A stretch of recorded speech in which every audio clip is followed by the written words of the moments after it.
Rien n'est plus fragile que la célébrité et la fortune. Salut tout le monde, c'est Xavier, bienvenue sur Watch Mojo français. Aujourd'hui on se retrouve pour le top 10 des enfants stars qui ont fini ruinés. This calls for a spanking. A spanking? They ain't enough for me to spank.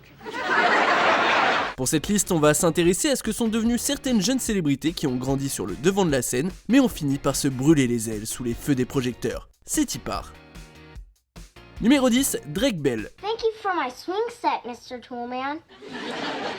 Cet enfant acteur a fait ses grands débuts dans un épisode de Papa Bricole en 1994 dans le rôle du petit Pete. Il a aussi joué dans des pubs, notamment, et d'ailleurs je suis giga jaloux, dans une pub pour Pokémon rouge et bleu sur Game Boy à la fin des années 90. Mais globalement on le connaît surtout pour son rôle de Drake Parker dans la série de Nickelodeon Drake et Josh. Malheureusement, en 2005, il est victime d'un accident de voiture qui lui inflige de graves blessures au visage. Ça sera le début d'une spirale négative. Dans les années 2010, il a notamment été arrêté 2 fois pour conduite en état d'ivresse, ce qui lui a valu la deuxième fois 1 jour de prison et 4 ans de liberté conditionnelle. Côté compte en banque, il a déclaré faillite en 2014. And then he threw up. I puked. Numéro 9, Dustin Diamond. Come on, Screech, cheer up.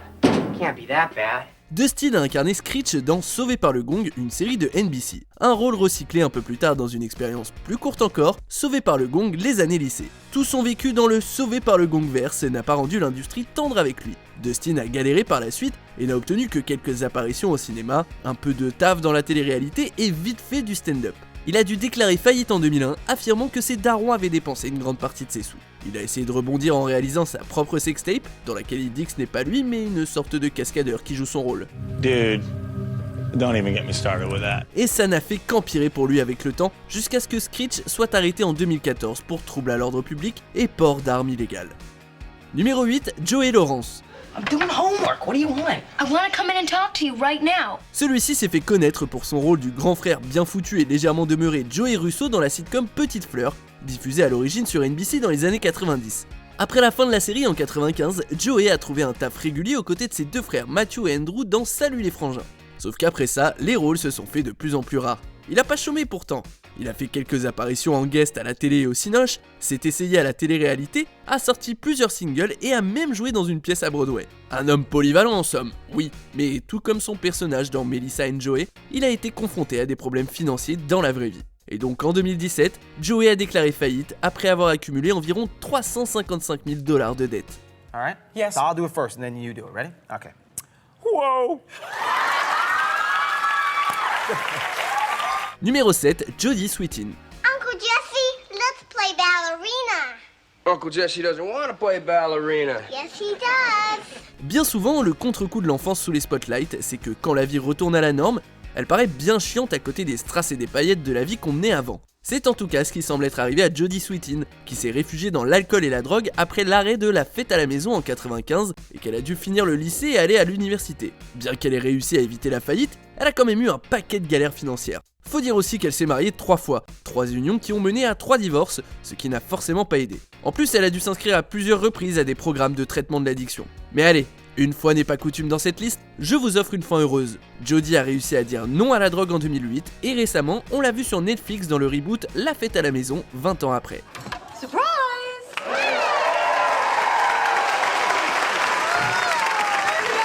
Numéro 6, Erin Moran. He's got stinky stuff on his hair. Is that what that smell is? Erin Moran n'en était pas à son coup d'essai quand elle a pris son célèbre rôle de Joanie Cunningham dans Happy Days. Dès ses 6 ans, elle est apparue à la télé et au grand écran. Un peu plus tard, elle a rejoint le beau gosse des années 80 Scott Baio dans le court spin-off de Happy Days, Joanie Loves Chachi, avant de retourner sur Happy Days pour la dernière saison. Comme bien des enfants acteurs, elle n'a jamais réussi à se défaire de son rôle le plus connu, le personnage de Joanie Cunningham. Elle a tellement galéré à obtenir des rôles qu'elle a fini par tomber en dépression. Erin a été expulsée de son domicile de Californie en 2010, ce qui l'a obligée à vivre avec sa belle-maman dans l'Indiana, avant d'être apparemment conduite hors du terrain de mobile home où elle vivait. En 2017, au jeune âge de 56 ans, elle succombe d'un cancer. Ah oui, j'avais prévenu qu'il n'y aurait pas des masses de happy ending. The Fonz and the California Kid are gonna break the tie. They're gonna jump over a shark. Numéro 5, Mickey Rooney. Good morning to you. En son temps, Mickey Rooney a atteint une fame dont beaucoup de stars d'aujourd'hui peuvent seulement rêver. Il a commencé à bosser dans l'industrie à 6 ans et alors qu'il n'avait que 19 ans, il était déjà nominé pour un Oscar pour son rôle dans Place au rythme, aux côtés de nul autre que Judy Garland. Malgré ce statut de superstar, l'un des acteurs les mieux payés d'Hollywood, Mickey a été appelé pour combattre dans la Deuxième Guerre mondiale jusqu'à la fin de la guerre en 1945. Désormais trop vieux pour jouer un jeune, merci Captain Obvious, il a néanmoins eu du boulot dans des films à succès tels que Dans un monde fou ou Requiem pour un champion. Bref, il n'était jamais à court de taf. Non, ses problèmes étaient plutôt hors champ. Mickey s'est marié 8 fois. Attendez, je leur dis, il s'est marié 8 fois. En 62, il avait déclaré faillite, avait souffert de problèmes liés à la drogue et aurait été victime d'abus et de fraude de la part de sa 8e femme et de son fils. À sa mort, il n'avait que $18 000 à son nom, lui qui a pourtant engendré des millions au cours de sa vie. You want another one? You've had 2 already. Can't you wait till we're on the ground? What are you talking about? All right, I'll make the next batch. Numéro 4, Corey Haim. Tout comme celle de Rooney, la carrière de Corey Haim est une invraisemblable montagne russe. Tous les Américains qui sont assez vieux pour se souvenir des années 80 savent qu'il n'y a pas eu beaucoup plus de jeunes stars aussi grandes que Corey. Mais, et c'est un peu l'idée de cette liste, vous me ferez dire, un succès qui arrive tôt n'est pas synonyme de bonheur éternel. Are you serious, Grandpa? Malgré ses rôles dans des films à succès comme Génération Perdue ou Lucas et sa légion de fans, Haim a eu des problèmes de drogue récurrents au pic de sa popularité et n'a jamais réussi à totalement s'en défaire pour le reste de sa vie. En 1996, parce qu'il avait abandonné un film, une compagnie d'assurance l'a attaqué en justice et l'année suivante, il déclarait faillite. C'est une pneumonie qui l'emporte en 2010, résultant d'une santé extrêmement fragilisée, alors qu'il vivait avec sa mère en Californie, n'ayant plus grand chose de ce qu'il avait gagné dans sa vie d'acteur. Can I just suit up? Just suit up and sit on the bench. Numéro 3, Gary Coleman. Say what? Du fait d'un traitement pour une maladie rénale congénitale qui lui a donné une petite taille et des traits d'enfant, on s'arrachait l'enfant star Gary Coleman dans les années 70 et 80. Il a incarné l'incroyablement populaire Arnold Jackson dans la sitcom Arnold et Willy, d'où vient la légendaire réplique What you talking about, Willie? ce qui lui a valu de gagner jusqu'à $100 000 par épisode à son top. Mais à cause justement de son physique particulier, Gary a eu bien du mal à trouver du taf comme adulte. De mauvaises décisions, des traitements onéreux, des managers corrompus et ses parents adoptifs, tout ça a poussé Gary à poursuivre certains membres de son entourage, à déposer le bilan et même à mettre aux enchères certains de ses biens. En plus de soucis de santé, il a aussi eu de nombreux problèmes légaux et en 2010, il meurt d'une hémorragie cérébrale due à une chute selon sa femme. Life ain't just comic strips, you know? Numéro 2, Aaron Carter. Ça a pas dû être tous les jours facile de grandir dans l'ombre de son grand frère Nick, l'un des Backstreet Boys. Quoi qu'il en soit, Aaron a fait son petit bonhomme de chemin en tant que chanteur pop et hip-hop, tout en accompagnant la tournée des Backstreet Boys et en apparaissant dans des séries populaires telles que 7 à la maison et Lizzie McGuire. Is this yours? Merry Christmas, Lizzie McGuire.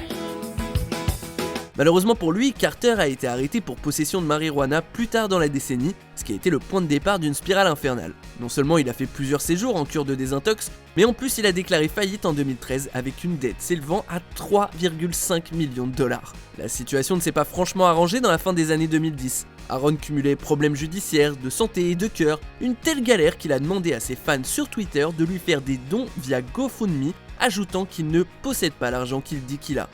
La liste touche à sa fin. Nous publions de nouvelles vidéos chaque jour, alors abonnez-vous et activez la petite cloche et les notifications sur téléphone pour ne rien rater.